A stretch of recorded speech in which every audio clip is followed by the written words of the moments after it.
Hi, welcome to another video. So, OpenAI has launched their Codex app. This is not like a native macOS app, but it feels a bit like it, and it allows you to use Codex in a graphical interface. Previously, Codex existed in the terminal and as a VS Code extension. One of the major gripes about using Codex was that their terminal and VS Code extensions felt a bit laggy to me, and not very cool to let run the tasks in the background, and I think that it might be fixed with this Codex app. This is macOS, only which is a downer, but it is apparently a native macOS app, which means it should be super snappy. You can also use it with the free plan for a month, which is quite a bit awesome. If you're a subscriber, then you'll also get 2 times rate limits, which is also great. It also allows you to add skills to it, and you can also schedule tasks, and it will automatically run itself and do that task. So, let's have a look at what it's all about. This is what it looks like. It looks relatively clean, while still having that ChatGPT-esque colors and design. On the left, you see the threads and some menu options.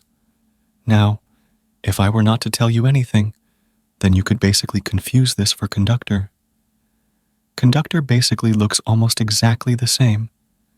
It uses work trees inside the thread. This uses threads, and then you can create work trees in them. So, yeah, you can see the inspirations all over it. In the Skills tab, you can see the skills that you can install. However, you can't easily install custom skills that are out of this list. You can ask it to create a new skill and install it, but to install custom skills, you'd have to go to the Codex config folder and then put it there, and stuff which is not very ideal. There's also the Automations tab, where you can make automations or create automations from the already preset ones. To make one, you'd need to enter a name, projects, prompt, and schedule as well. For the schedule, you can have a specific time or intervals. Then we obviously have the thread. Now, let's have a look at everything and some quirks. First of all, I am unable to select any model except the GPT-5.2 Codex Medium for some odd reason. It doesn't give me any kind of error, but clicking any model basically does not work at all. Anyway, secondly, you can also select how you want it to work. So, you can ask it to create a new branch and then work on it, or just work locally without any work tree or work on the cloud.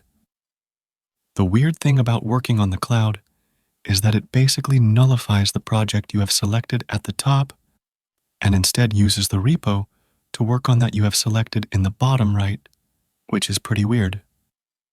Maybe having a different view of all the cloud stuff would have been better. Also, the app has a lot of weird quirks.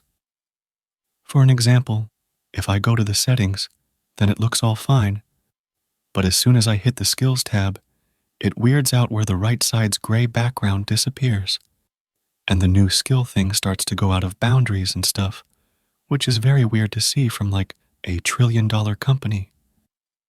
The padding of each page is also very, very off. It really feels vibe-coded. To be honest, I like vibe-coded apps, but I don't like them from companies of this size.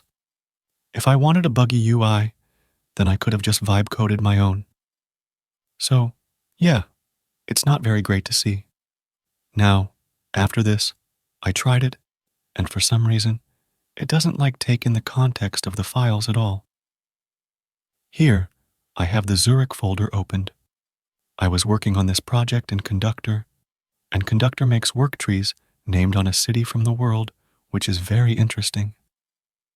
Anyway, to continue the work, I opened it up here and asked it to tell me, "Can you tell me how to make this snappier?"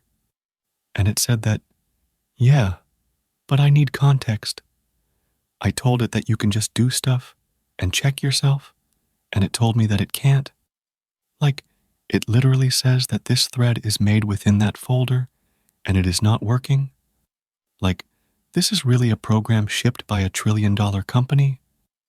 Anyway, I tried it once again after closing the app, deleting all my previous Codex config files, and then trying again, and then it worked.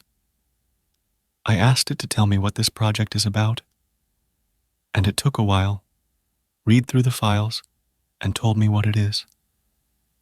It is actually a GUI for Claude Code, Codex, and OpenCode, which is very true and everything. Now let's say that I want to plan a new feature. Now think of where you'd have to hit to enable the plan. Just wait for 10 seconds and have a look at this interface and think about where you'd have to click to enable plan mode. Do you have your guesses? Well, I am sure you're wrong, because to enable plan mode, you have to click on this plus icon, which almost everywhere is used for attaching files. But here, you have to click it, and then here, you get the option to attach files and plan mode. I think I had pointed out this really bad UI design in the VS Code interface as well. But it's just like that here as well. When it does a change, it shows you the diff of the change, and you can also see all the diffs as well. The diff viewing experience is quite good, to be honest. But again, it has the same issues. If I even mistakenly click the file name here, then it will open up the file in VS Code. It's not even written here that it would do anything like that, and it's not expected behavior for sure when you have the open option at the top, and it doesn't open it in the same VS Code window if you have one open.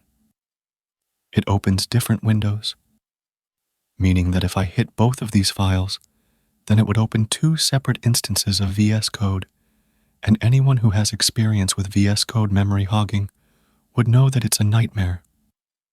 Secondly, it also has a terminal, but guess what? You can't change the terminal font.